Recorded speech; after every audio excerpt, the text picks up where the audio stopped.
Yves Wojcinski, bonjour. Bonjour. Merci d'être avec nous sur Radio Judaïka. Nous tenions à parler aujourd'hui d'une nouvelle sortie mercredi dernier, selon un journaliste palestinien dont le travail a été relayé par le Morgun, qui met en lumière l'implication d'un Uklois qui ferait partie donc de Tsahal. Et le parquet fédéral a ouvert une enquête sur de possibles crimes de guerre commis par ce jeune Uklois. Alors, pour commencer, Yves Wojcinski, ne sommes-nous pas interloqués par la couverture médiatique autour de cette affaire? Mais c'est en réalité tout à fait incroyable parce qu'en fait, il y a une cascade puisque ça part d'une publication sur X d'un pseudo-journaliste palestinien qui s'appelle Younis Tiraoui et qui en réalité est un activiste palestinien. Et puis la cascade se fait puisque le Morgan Relay se base, se fonde sur ce pseudo-reportage qu'il considère comme absolument fiable. Et puis, la cascade continue parce que tous les autres organes de presse s'emparent de l'article du Morgan. Ils ne vérifient rien et donc ça part tout dans tous les médias, y compris la télévision, la radio. Donc, ça part partout. Et puis, ça continue dans les réseaux sociaux qui s'enflamment et se déchaînent pour terminer, comme vous l'avez très bien dit, par une information judiciaire et même par une plainte pénale qui a été euh, déposée par l'association belgo-palestinienne.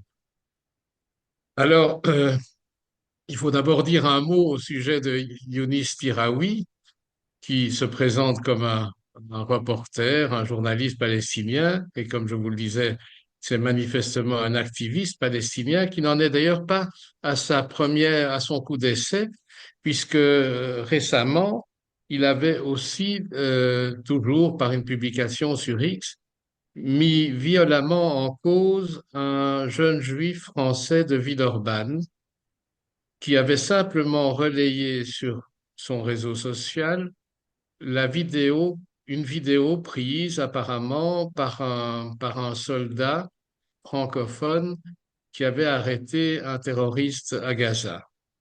Et en relayant cela, bon, il relaye, c'est son droit le plus strict, mais Tiraoui fond sur ce jeune Français et l'accuse d'être lui-même le soldat en question qui aurait filmé et qui est à Gaza, alors que ce pauvre garçon, il n'a jamais été enrôlé dans Tsahal et qu'il était sagement et calmement à Villeurbanne.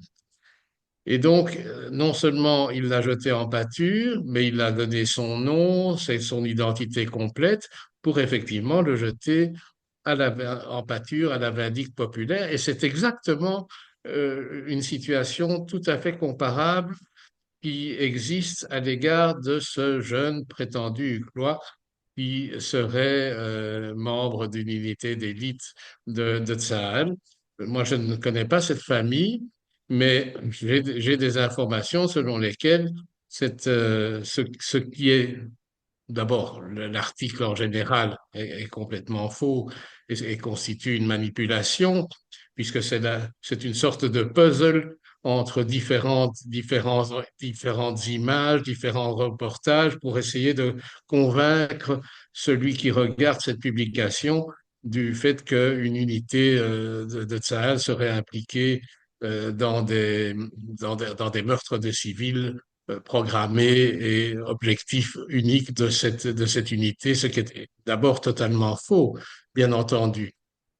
Et les informations qui sont relayées dans le Morgan, mais qui ne figurent pas d'ailleurs dans cette vidéo de Tiraoui que j'ai regardée, au sujet de cette participation de ce jeune d'origine ucloise, sont tout à fait contestables, contestées.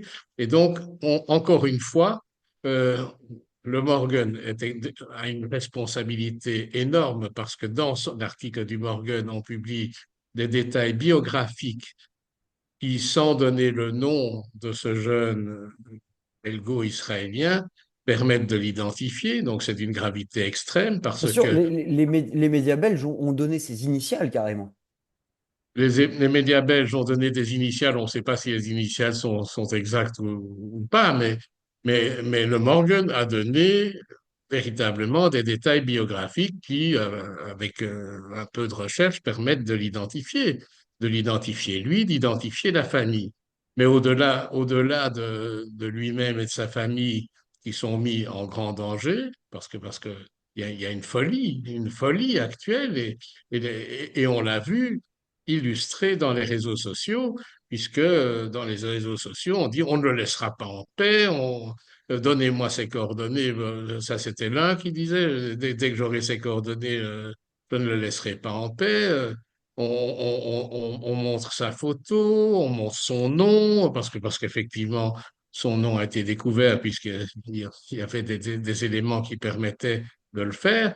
Et donc, c'est extrêmement inquiétant pour lui, pour sa famille, et par extension pour l'ensemble de la communauté juive.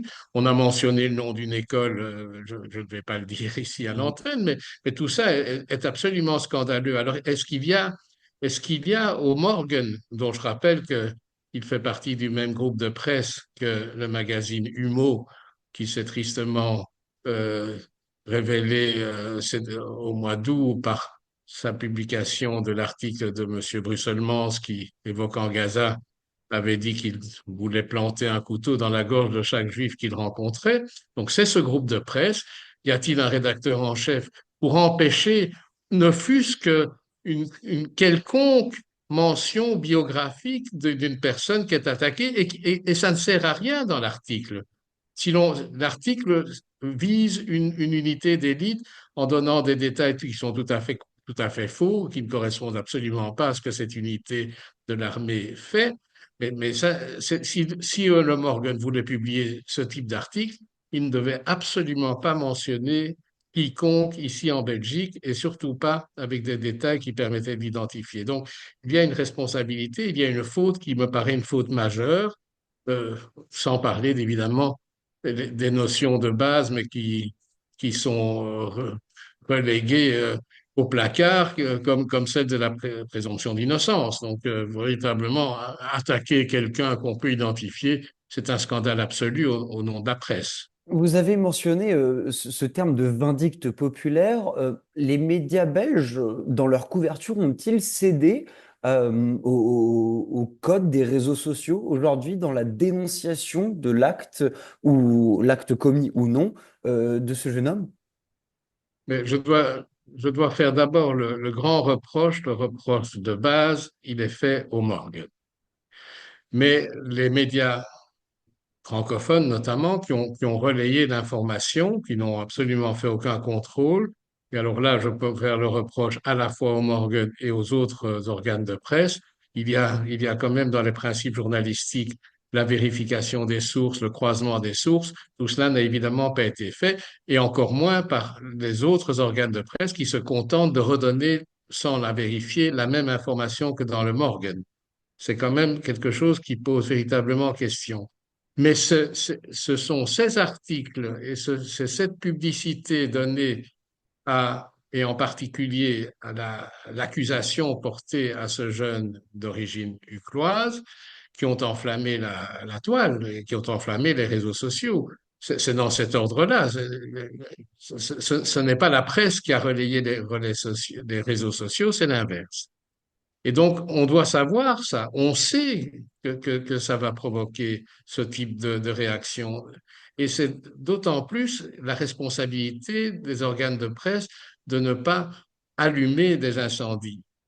Et là, véritablement, bon, j'ai fait la critique sur la vérification et le croisement des sources, mais il y a aussi l'indispensable responsabilité des organes de presse de ne pas enflammer une population qui, pour le moment, est extrêmement tendue ici en Belgique. Et on sait, lorsqu'on publie un article de ce type-là, en donnant des détails biographiques, on sait ce que ça va provoquer. Et donc, c'est une responsabilité immense et c'est un comportement vraiment très choquant. Heureusement, les organes de presse francophones l'ont retiré immédiatement après des interventions, mais malheureusement, c'était trop tard. Mhm. Pour terminer, Ivo Chinski, je fais appel à l'avocat que vous êtes. Cette ouverture d'enquête du parquet fédéral, qu'est-ce que ça pourrait représenter? Mais ça, je m'étonne aussi que le parquet fédéral, apparemment, en tout cas, sur la seule base d'un article de presse relayé par l'ensemble de la presse belge, ouvre une information judiciaire, alors que il n'y a, à mon avis, rien de probant et rien de solide dans ce reportage et dans ces articles, et surtout qu'il n'existe absolument rien de probant contre ce jeune Huguenois, puisque l'information judiciaire, elle est faite précisément contre lui. Donc ça me pose déjà question. Et alors, ce qui me pose aussi question, c'est l'attitude de l'association belgo-palestinienne, dont on sait aussi que cette association est le marchepied d'une organisation comme Samidoun dans l'organisation de nombreuses manifestations à Bruxelles où c'est l'association belgo-palestinienne qui est soi-disant l'organisateur, mais l'organisateur réel, c'est souvent Samidoun, qui est une organisation qui soutient directement le Hamas, mais qui par ailleurs est interdite en Allemagne. Donc, cette association belgo-palestinienne, elle dépose une plainte avec constitution de partie civile contre, j'imagine, ce jeune belgo-israélien, alors qu'il n'y a manifestement aucun élément qui puisse fonder une plainte contre lui. Et donc ça me pose véritablement question. Et je suppose, moi je ne suis pas dans le dossier, mais je suppose que l'association aura à répondre d'une dénonciation calomnieuse et ce serait bien mérité. Mhm. Et on rappelle Samidoun qui a cette semaine été, enfin la semaine dernière, pardon, interdite au Canada également. Donc les masques tombent, si j'ose Les dire. masques tombent, oui. Oui, parce que c'est une organisation qui depuis bien avant le 7 octobre, s'est illustrée notamment par une manifestation en octobre 2022 dans les rues d'Ixelles et devant le Parlement européen. Et là, elle était à visage découvert, hein, parce que c'était Samidoun qui l'organisait. Et l'on a vu, on a vu des personnes masquées défiler à ce moment-là, hurlant des slogans très agressifs à la gloire notamment du sinistre Mohamed Deif, etc.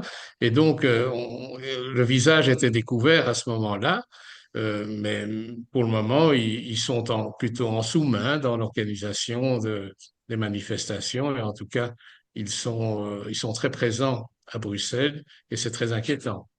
Ivo Chinski, merci beaucoup d'avoir été avec nous sur Radio Judaïka. Je rappelle que vous êtes président du CCOJB. À bientôt. À bientôt, merci beaucoup.